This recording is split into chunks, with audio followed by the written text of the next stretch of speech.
C'est pas possible, mais ils sont nuls, Régis. Ils écrivent pas français, c'est une catastrophe. Parce que tu crois qu'en maths c'est mieux? Écoute ça. S'il vous plaît, monsieur, me mettez pas 0. Pauvre gosse. Tu lui mets combien? 1. Bah tu vois, bon, ma fille, quand elle était petite, elle était super bonne en français. Le mien, il avait 18 de moyenne en maths. Non mais c'est dans les gènes, ça, Anne-Marie. T'imagines si on avait fait des bébés tous les deux? Quoi, je dis juste, si on avait eu des enfants, bah ils auraient été bons partout. Bah évidemment qu'ils auraient été bons partout. Voilà, on est d'accord. À condition de bosser un peu. Mais oui, il aurait bossé, votre gosse. Régis a raison, c'est dans les gènes. C'est vrai, on est super travailleurs tous les deux, hein. Et vous auriez voulu qu'il fasse quoi par bosser? Avec la tronche qu'il aurait eue. Ta coupe avec sa blouse. Tu imagines?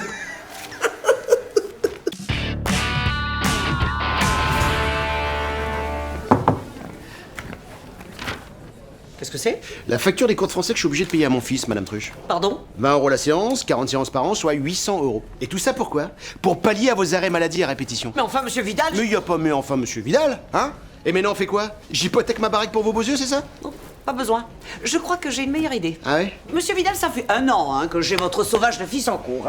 Par conséquent, ça fait 1 an que je suis suivi par un psychiatre. Alors, à raison d'une séance par semaine. 50 € la séance. Ça me fait 50 séances par an. Total, coût de l'opération, 2500 €. Moins 800, voilà. Donc, vous me devez... 1700? Voilà, c'est ça, effectivement, 1700 €. Alors, monsieur Vidal, vous comptez me payer comment? Par chèque, en espèces Je sais pas parce que là j'ai pas mon chéquier, mais si vous voulez, je peux peut-être aller à la tirette. Voilà, tout à fait, je vous attends, oui. Voilà. J'aime bien. De toute façon, t'aimes tout ce que je fais. Ça va. Eh bien, monsieur Glévarec, merci beaucoup pour l'information. Parce que moi, j'avais rien remarqué du tout, quoi. Mais vous êtes sûr de vous? Ah oui, à 100%, oui. J'ai mis au point un test infaillible. Vous voulez voir? Mais oui. Je vous préviens, c'est drôle. Delphine! Viens ici, s'il te plaît. Dis-moi, je parlais avec ta maman et je me rends compte que j'ai complètement oublié de vous dire, lundi, il n'y aura pas cours de la journée. L'école est fermée. Non. Et voilà, elle est amoureuse. Mais c'est incroyable, ça.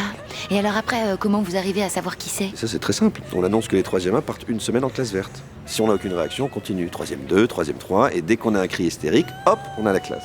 Et ensuite, pour le prénom du garçon, on agit selon le même principe. On annonce Kevin a eu un accident ou Paul a eu un accident, et dès qu'on a un nouveau cri, on a le prénom. Mais c'est génial. Alors pour votre fille, ça a été un peu plus compliqué parce qu'elle a un amoureux par classe. Sinon... Quelle coquine. Telle mère, telle fille, hein.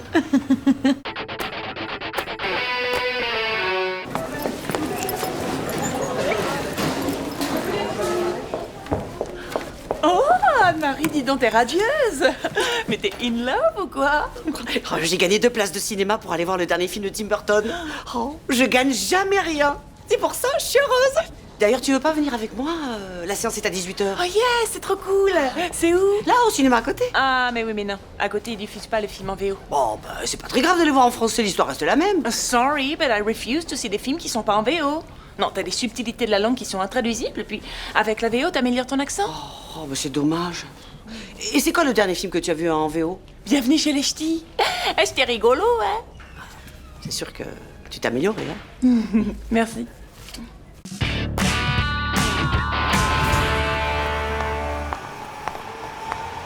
T'es tout seul? Non, mon père vient me chercher, mais il est en retard. D'accord. Tu t'inquiètes pas, j'espère, hein? T'as bien conscience que rien ne prouve qu'il est mort. Mais pourquoi vous dites ça? Non, ce que je veux dire, c'est que je sais que tes petits camarades t'embêtent souvent. Et que peut-être, pour ton papa, à son travail, c'est pareil. Et je sais que les adultes, entre eux, ça peut être très méchant.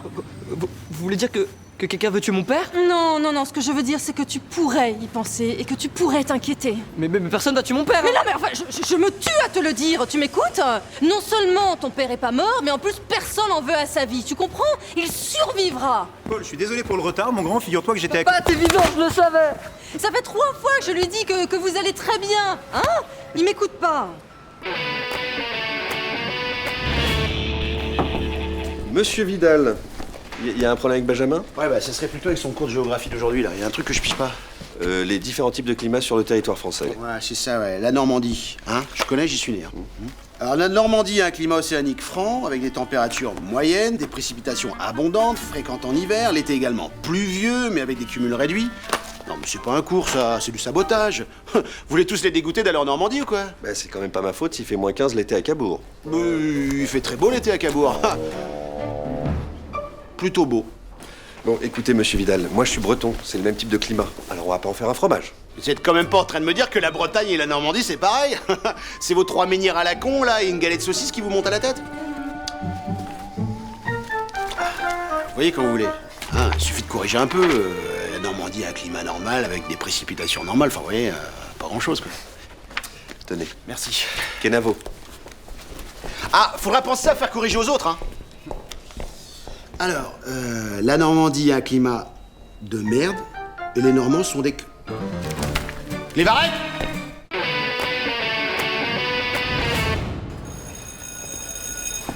Une demande de rendez-vous? À l'attention de la professeure d'anglais. Oh là, ça part mal. Ah oui, tu vois, faut toujours traduire avec les parents d'élèves. Et ça veut dire empaffé de prof. Je connais pas ton nom et je m'en tape. Tout ce que je te demande, c'est de faire ton boulot. Vas-y, continue. Je souhaite vous rencontrer après l'école car je travaille en journée, afin de discuter des surprenants résultats de Clara malgré ses efforts. Traduction. Je sais que toi, tu branles rien de la journée, mais pour une fois, tu vas rester après 5 heures. Et histoire de te rappeler que ma fille est un génie et que c'est mes impôts qui payent ton salaire. Question d'habitude. Je suis devenu imbattable à ce jeu-là. Tu me donnes n'importe quelle phrase de parent d'élève, je te fais une traduction en simultané. Ah, bonjour. Je suis le père de Benjamin Vidal. Mon fils m'a beaucoup parlé de vous. Hein. Là, il dit que t'es une chaudasse. Sale pervers! Qu'est-ce que j'ai dit? Taré, ça. Bah dis donc, tu vas pas de main morte. 6 de moyenne pour cette classe. Ils sont nuls. Qu'est-ce que tu veux que j'y fasse? Oh, enfin quand même. Bah, surtout que... Attends. 3e B, 6 de moyenne, et les 3e C, 14 de moyenne. Enfin, c'est fou cet écart. Non, ça s'explique très bien. Tu prends 2 souris, tu les nourris toutes les 2 exactement de la même façon, à la même heure, tous les jours. Et il y en a une. Tu l'insultes.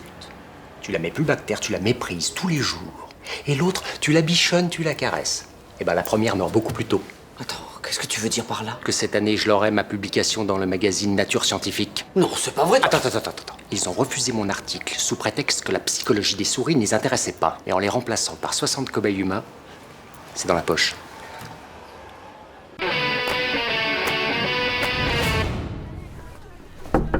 Excusez-moi, est-ce que je peux vous interviewer pour le journal de l'école? Le journal de l'école? Ouais, c'est cool. Bien, vas-y, on t'écoute. En fait, on fait un article sur les rêves des profs. Alors, première question, si vous pouviez être muté, où iriez-vous? Moi, je dirais la Côte d'Azur, Nice, Cannes, le soleil, la plage, dans un lycée sport-études où je pourrais me donner à fond. Sympa, hein? Ouais. Et vous, mademoiselle Champy? Moi, je dirais New York. J'enseignerais le français à des petits Américains. J'habiterais près de Central Park. Les expos, les théâtres, la ville qui dort jamais, quoi. Carrément, l'Amérique. Et vous, monsieur Glévarec? À Poitiers. À Poitiers, dans le Poitou? Ouais. Mais pourquoi?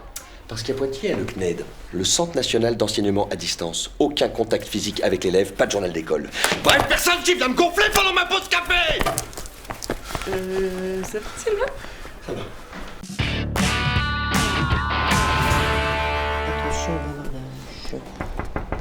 Ah. Monsieur Ricodo, si c'est encore pour me parler des équipements du gymnase, j'ai pas trop le temps, je rédige les appréciations des élèves pour le conseil. Donc... Non, justement, c'est pour savoir quelle note vous comptiez mettre à mon fils. C'est qui votre fils? Bah c'est lui. Jamais vu. Plaisantez, il a jamais raté un de vos cours. Vous êtes sûr? Non, parce que là, ça me dit rien du tout, hein. Sautille un peu sur place, vas-y, sautille, talon fesse, tu tournes. Ça suffit, mon fils n'est pas un animal de laboratoire. Alors, écoutez, je cherche, ok? Non, franchement, je suis désolé, mais ça me dit rien. Hein, Vous excusez pas, monsieur, c'est normal, en même temps, avec tout le travail que vous... Bon, toi, le faillot, tu l'as fait, mais tu vas à ta place, ok? Mais si... Mais oui, voilà, Polo le faillot, alors là je le reconnais, voilà, parce qu'à chaque cours il s'entraîne pour être dans le mur au foot, vous voyez les coups francs, tout ça, il reçoit très bien, il absorbe bien, il est très doué. Merci, monsieur. Tu la fermes! Il est très doué. Je lui mets 10. Ne vous inquiétez pas, vous irez bientôt manger, mais je voudrais juste vérifier une petite chose. Hein. Sortez une feuille, dictez. Je mets une feuille, s'il te plaît. Ouais, passe-moi un stylo. Alors, pour parler sans ambiguïté, Ok, alors la dictée de Mérimée, c'est peut-être un peu violent. On va faire plus simple. Voilà.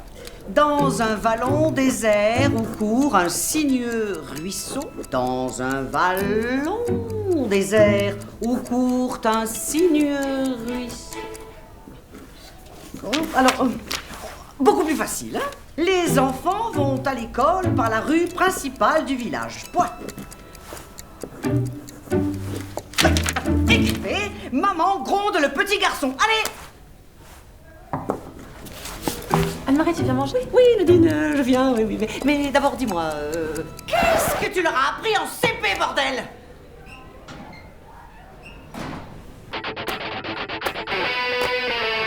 Bon, alors aujourd'hui, petite nouveauté. Je vais vous distribuer des documents. Delphine, viens ici.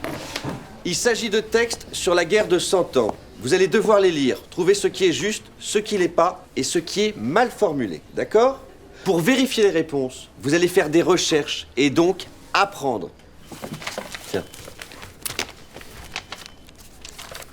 Mais c'est des copies, ça, monsieur? Mais bravo, quelle sagacité! Ah, j'espère que tout le monde a un stylo rouge, d'accord? Et surtout, si vous avez des questions, vous vous aidez entre vous. Surtout. Ah ouais, donc on fait le travail à votre place, quoi. Oh, mais dis donc, ça chauffe là-dedans, décidément. Ah, et ne soyez pas trop sévère, parce que c'est des 5e, hein.